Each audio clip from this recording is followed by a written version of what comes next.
नमस्कार, मैं हूं संजय शर्मा। आप देख रहे हैं 4 PM news network.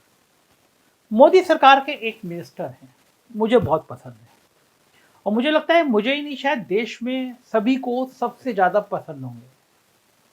Outstanding minister हैं और सभी लोग तारीफ करते हैं कि मोदी सरकार में अगर कोई सबसे तेज तर्रार काम करने वाला मिनिस्टर है तो उनका नाम है नितिन गडकरी।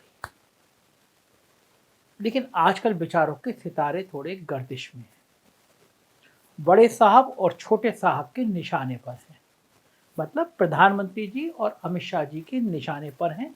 जेपी नड्डा जी भी थोड़े थोड़े नाखुश रहते हैं। कहानी क्या है ये मैं आपको आगे बताऊंगा। सितारे गर्दिश में इसलिए कह रहे हैं क्योंकि अभी विधान परिषद के चुनाव थे और महाराष्ट्र तो नितिन गडकरी का जो देवेंद्र फडणवीस का केंद्र है और जहां से 48 सीटें आती हैं, भारतीय जनता पार्टी की सबसे आशा का केंद्र है। क्योंकि महाराष्ट्र में जो हालात चल रहे हैं, अगर ये हालात कंटिन्यू कर गए, महाअघाड़ी का गठबंधन काम कर गया, ऐसी बना रहा, तो मोदी जी के लिए सिंहासन थोड़ा दूर हो जाएगा 2024 में। तो विधान परिषद का चुनाव था अमरावती, बड़ा इंपॉर्टेंट चुनाव था। बीजेपी पूरा जान लगा रही थी, सरकार है, शिंदे जी ने बिल्कुल घोड़े खोल दिए थे। मगर अमरावती में उद्धव ठाकरे गठबंधन के प्रत्याशी धीरज चुनाव जीत गए।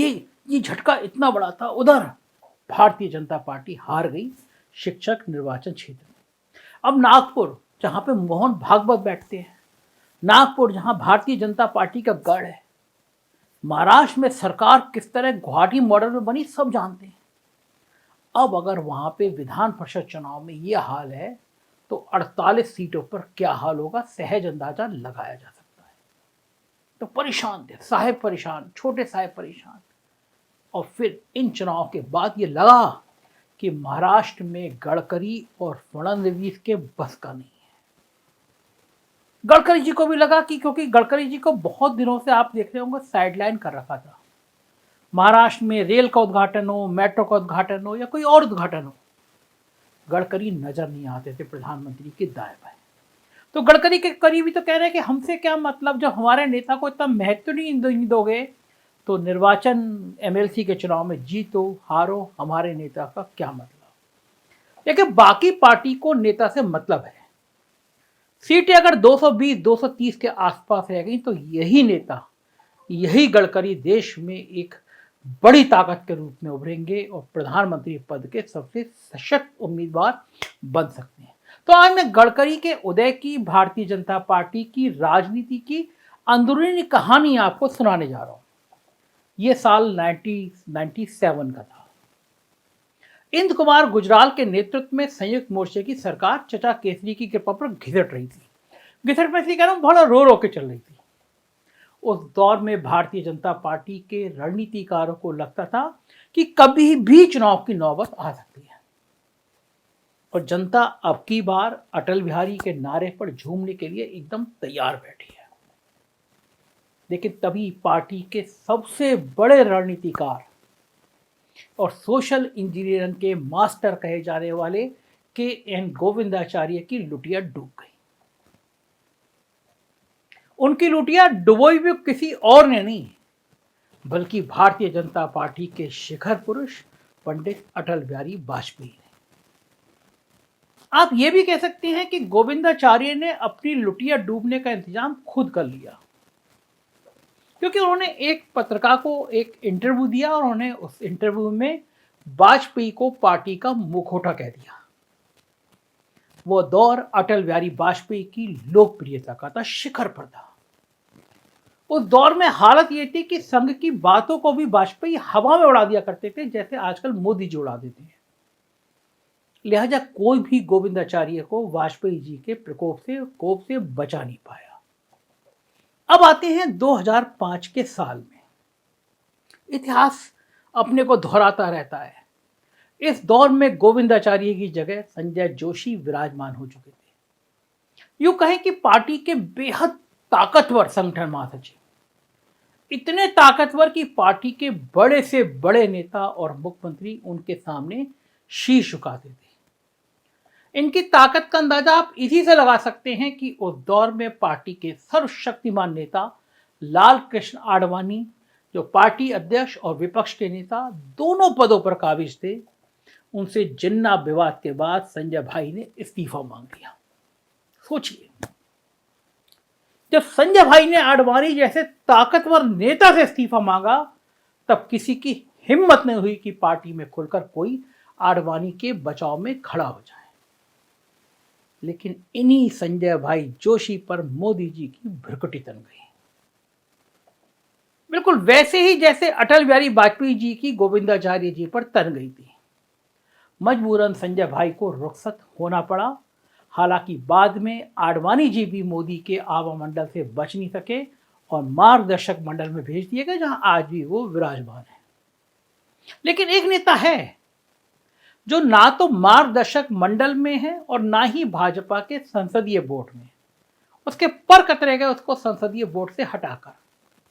ना तो बॉस और ना उनके दोनों टास्क मास्टर की गुड बुक में है।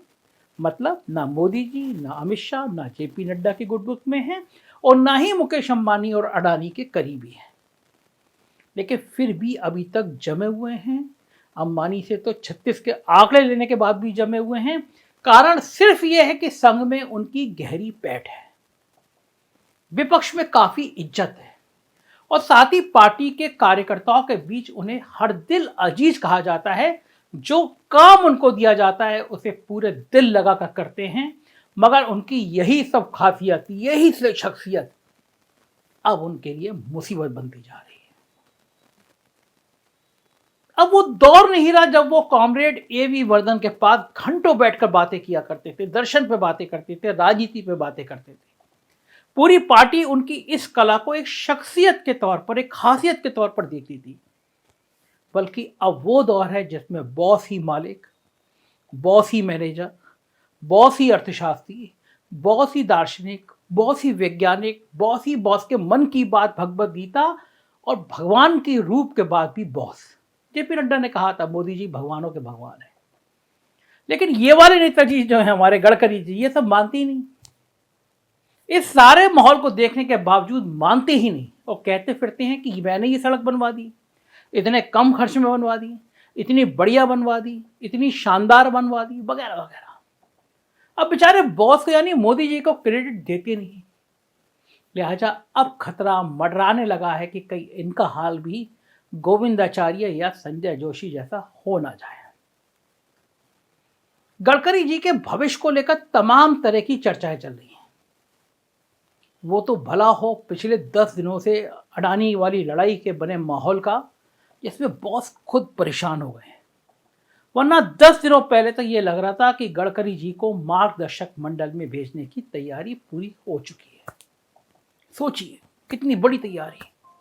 मगर बड़ा सवाल यह है कि बॉस को गडकरी से इतना डर क्यों लग रहा है। तो आइए आपको समझाते हैं कि इसका असली कारण क्या है। आप जानते हैं कि पिछली बार भारतीय जनता पार्टी को बहुमत से 31 सीटें ज्यादा यानी 303 सीटें मिली थी।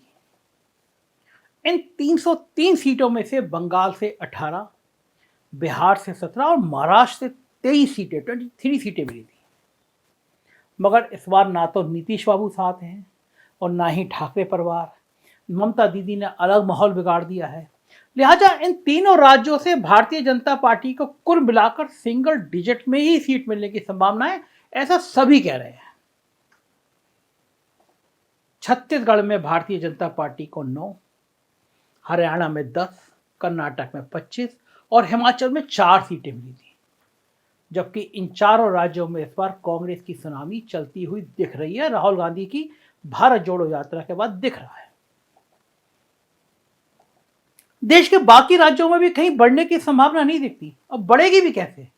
आप ही बताइए। राजस्थान में 25 में 25 जीते, अब 26 तो हो नहीं सकती, 24 भली हो जाए। लगभग यही हाल गुजरात, एमपी, दिल्ली और उत्तराखंड का है। इन सब जगह 2-4 सीटें कम भले हो जाए, लेकिन बढ़ना तो संभव है ही नहीं।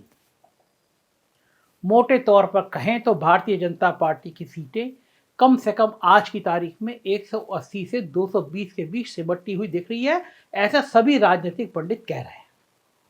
आगे कैसा माहौल रहेगा, 1 साल से ज़्यादा टाइम है, कोई नहीं जानता। लेकिन यही 220 का आंकड़ा बिग बॉस यानी मोदी जी के लिए जी का जंजाल बना हुआ है। 180 आई तो अब तो साहब ये सोचकर खुश हो जाएंगे कि चलो हम नहीं तो हमारी पार्टी से कोई नहीं। देश के बॉस भले ना रहे लेकिन पार्टी के बॉस बने रहने की गुंजाइश बची रहेगी। लेकिन यदि 220 तक मामला पहुंच गया तब तो साहब की बॉसगिरी खतरे में है, बॉस की बॉसगिरी खतरे में है। और ये खतरा किसी दूसरे से नहीं बल्कि अपनी पार्टी के 2 नेताओं में से है। एक है नागपुर वाले गडकरी जी और दूसरे हैं चंदौली वाले राजनाथ जी। बेचारे चंदौली वाले तो कड़ी निंदा भी नहीं कर पाते, उल्टे अग्निवीर वाली सेना भर्ती की बदनामी, 4 साल वाली बदनामी भी मुफ्त में उन्हीं के माथे पड़ रही है। पर ये सारा बड़ा किया धरा साहब का हो, लेकिन साहब अभी खुशफहमी में तो रह सकते हैं कि कम से कम चंदौली वाले राजनाथ सिंह जी भविष्य में भी आज की तरह चुप्पी साधे रहेंगे। हालांकि राजनाथ सिंह जी को जानने वाले कहते हैं वो रामविलास पासवान की तरह बड़े मौसम वैज्ञानिक हैं, जानते हैं कि राजनीतिक लहर किधर है। लोकसभा चुनाव के बाद कब कड़ी निंदा कर देंगे ये उनके सिवा कोई नहीं जानता, लेकिन चुप हैं तो साहब भी खुशफहमी में हैं। लेकिन जहां तक नागपुर वाले यानी गडकरी जी का सवाल है तो उनके बारे में साहब अभी से समझ रहे हैं, जब वो मान नहीं रहे तो भविष्य में माहौल बिगाड़ने पर भला कैसे मानेंगे। वो तो अभी से व्यंग्यवाद चला रहे हैं, कभी कांग्रेस की तारीफ कर देते हैं, कभी कहते हैं राजनीति इतनी गंदी हो गई है अब यहाँ रहने का मन नहीं करता। अब स्वाभाविक है जो AB बर्दन जैसे खांटी सिद्धांतवादी के साथ उठता बैठता रहा हो, अटल आडवाणी के साथ आदर्शों की राजनीति सीखा हो, संघ की शाखा में आने के बावजूद गांधी जी का प्रशंसक रहा हो, वो कुछ भी हो सकता है लेकिन साहब की हाँ में हाँ तो नहीं मिलाएगा। और जब हाँ में हाँ नहीं मिलाएगा तो उसे 220 से 272 करने में, 220 सांसदों को 272 की संख्या पहुंचाने में देर भी नहीं लगेगी, क्योंकि विपक्ष में भी उनके शुभचिंतक बहुत हैं। फिर साहब गए मार्गदर्शक मंडल में, साहब के साथ उनके दोनों टास्क मास्टर भी गए मार्गदर्शक मंडल में, ऐसा लोग कहते हैं। दरअसल यही वो डर है जिससे गडकरी को भी गोविंदाचार्य और संजय जोशी जी की तरह मौका रहते राजनीतिक बनवास देने की कोशिशें हो रही हैं। मंत्रिमंडल विस्तार कुछ दिनों बाद होने वाला है और देखना ही है कि गडकरी मिनिस्टर रहेंगे भी या नहीं रहेंगे, और नहीं रहेंगे तो क्या शांत रहेंगे या एक बड़ा धमाका करेंगे। राजनीति की सारी घटनाओं पर नजर रहेगी 4PM की। देखते रहिए 4PM। उत्तर प्रदेश की खबरें देखना हो तो हमारा दूसरा चैनल 4PM यूपी, बिहार की देखना हो 4PM बिहार, और गुजरात की देखना हो तो 4PM गुजरात सब्सक्राइब करिएगा। अपना प्यार बनाए रखिएगा। शुक्रिया, थैंक यू।